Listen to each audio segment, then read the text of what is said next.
Hello friends, welcome to Jo's Tamil health and beauty. 2 முறை மட்டுமே இதை சாப்பிட்டு பாருங்கள். எப்பேற்பட்ட சளியாக இருந்தாலும் பட்டுன்னு சரியாகிடும்.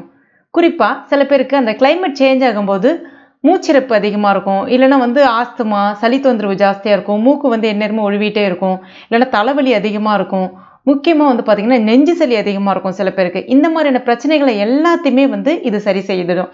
அந்த அளவுக்கு ஒரு அருமையான இயற்கையான டிப்ஸ் தான் இன்னைக்கு இந்த வீடியோவில் பார்க்க போகிறோம். இதை இப்போ நம்ம எப்படி செய்யுதுன்னு பார்க்கலாம். அதுக்கு நான் இன்னைக்கு கற்பூரவள்ளி தான் பயன்படுத்த போகிறேன். கற்பூரவள்ளி இப்போ நிறைய பேர் வீடுகளில் வளர்க்க ஆரம்பிச்சிட்டோம். கற்பூரவள்ளி சளி தொந்தரவுக்கு மட்டும்தான் பயன்படுது நம்ம நினச்சிட்டு இருக்கோம். ஆனால் அதையும் தாண்டி நிறைய மருத்துவ குணங்கள் இதில் இருக்குது. நெஞ்செரிச்சலை சரி செய்யும், அஜீரண கோளாறை சரி செய்யும், வாயு தொந்தரவு, மலச்சிக்கல் இது எல்லாத்தையுமே சரி செய்யும். குறிப்பாக ரத்தத்தை நல்லா சுத்தம் செய்ய ஆரம்பிக்கும். சில பேருக்கு அந்த இன்ஃப்ளமேட்டரி இருக்கும்ல, உடம்புல இன்ஃப்ளமேட்டரி காரணமாக உடல் சோர்வு அதிகமாக இருக்கும், உடல் வலி இருக்கும், மூட்டு வலி, கை கால் வலியெல்லாம் இருக்கும்ல, அது எல்லாத்தையுமே நீக்கக்கூடிய தன்மை கற்பூரவள்ளிக்கு உண்டு. ஆனால் நம்ம இன்னைக்கு சளி தொந்தரவை சரி செய்யறதுக்கு இது எப்படி பயன்படுத்துறதுன்னு பார்க்கலாம். நான் இன்னைக்கு 4 இலை போல எடுத்திருக்கேன். நல்லா கழுவிட்டு சுத்தம் பண்ணிட்டு எடுத்துக்கங்க. அடுத்தது ஒரு தவா ஒன்று எடுத்துக்கங்க. பொதுவாக கற்பூரவள்ளி இலையை நம்ம அழுத்தி பிழிஞ்சாலே ஈஸியாக சாறு வரும். ஆனால் தவாவில் இந்த மாதிரி லைட்டாக இப்படி வச்சுருங்க. ஜஸ்ட் கொஞ்ச நேரம் மட்டும், அதாவது அந்த இலை லைட்டாக வதங்க ஆரம்பிக்கும். ரொம்ப நேரம் வதங்கிடக்கூடாது. ஒரு 30 செகண்ட்லேருந்து ஒரு 40 செகண்ட் மட்டும் இருந்தால் போதும்.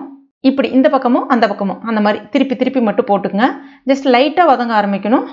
ரொம்ப நேரம் வதங்கிடுச்சுன்னா அதனுடைய மருத்துவ பண்பு போயிடும். அதனால் கொஞ்சம் பார்த்துக்குங்க.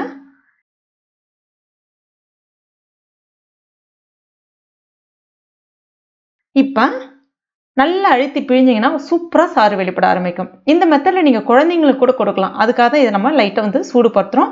அது மாதிரி சாறு ரொம்ப ஈஸியாக கிடைக்கும். அதுக்காக தான் முக்கியமாக.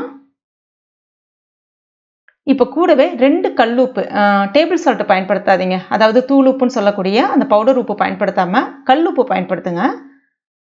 கல்லுப்பு பார்த்தீங்கன்னா அந்த தொண்டையில் இருக்கக்கூடிய அந்த அழற்சியை நீக்கும். அந்த கிருமிகளை நீக்கக்கூடிய தன்மை அதற்கு இருக்குது. நச்சுக்களை நீக்கக்கூடிய தன்மையும் அதற்கு இருக்குது. கூடவே எந்த அளவுக்கு சாறு எடுத்தீங்களோ அதே அளவுக்கு 1 ஸ்பூன் அளவுக்கு தேன் எடுத்துங்க. இப்போ இது ரெண்டுத்தையுமே நல்லா கலந்து விட்டுருங்க. இதை இப்போ அப்படியே சாப்பிட வேண்டியதான். எப்போ சாப்பிடணும்னு பார்த்தீங்கன்னா, எப்போ வேணாலும் சாப்பிடலாம். காலையில் மேக்ஸிமம் வெறும் வயிற்றில் குடிக்கிறது ரொம்ப நல்லதுன்னு சொல்லுவாங்க. இல்லைன்னா நைட்டில் படுக்க போகிறதுக்கு முன்னாடி சாப்பிடலாம். எப்போ உங்களுக்கு இப்போ சளி தொந்தரவு ஜாஸ்தியாக இருக்குன்னா நீங்கள் அப்பயே உடனே ரெடி பண்ணி சாப்பிடலாம். இதை ஒரு நாளைக்கு 2லேருந்து 3 வேளை குடிச்சு பாருங்கள். 2 வேளை சாப்பிடும் போதே உங்களுக்கு நல்ல ஒரு டிஃப்ரென்ஸ் தெரிய ஆரம்பிக்கும். அதுக்கப்புறம் நீங்கள் ஒரு 3 நாள் தொடர்ந்து சாப்பிடுங்க. ஏன்னா சில பேருக்கு நெஞ்சில் சளி தங்கிடும்ல, அந்த நெஞ்சு சளியெல்லாம் அகற்றக்கூடிய தன்மை இந்த கற்பூரவள்ளிக்கு உண்டு. முக்கியமாக கிளைமேட் சேஞ்ச் ஆகுது, அதாவது மழை காலங்கள் வருது, பனிக்காலங்கள் வருது அப்படின்னா இதை நீங்கள் தாராளமாக எடுத்துக்கலாம். அந்த மாதிரி எடுத்துக்கும் போது பார்த்தீங்கன்னா அந்த உடல் சோர்வையும் நீக்கும்.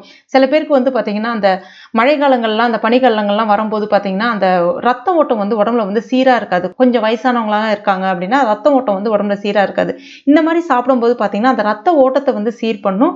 உடல்நிலையை நம்மளுடைய கிளைமேட்டுக்கு தகுந்த மாதிரி கரெக்டாக வச்சுக்கும். அதனால் இந்த டிப்ஸ் எல்லாருமே பயன்படுத்தலாம்.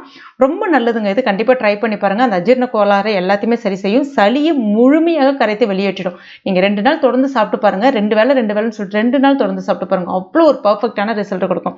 கண்டிப்பா ட்ரை பண்ணிட்டு மறக்காம எனக்கு கமெண்ட் பண்ணுங்க. இந்த வீடியோ உங்களுக்கு பிடிச்சிருந்தனா லைக் பண்ணுங்க. உங்க நண்பர்கள் மற்றும் ஃபேமிலி மெம்பர்ஸ் கூட மறக்காம ஷேர் பண்ணுங்க. மேலும் இது போன்ற பயனுள்ள தகவலுக்கு நம்ம சேனலை இது வரைக்கும் நீங்க சப்ஸ்கிரைப் பண்ணலனா உடனே சப்ஸ்கிரைப் பண்ணீங்க. கூடவே மறக்காம அந்த பெல் நோட்டிஃபிகேஷன் சிம்பிளி பிரஸ் பண்ணுங்க. Thank you.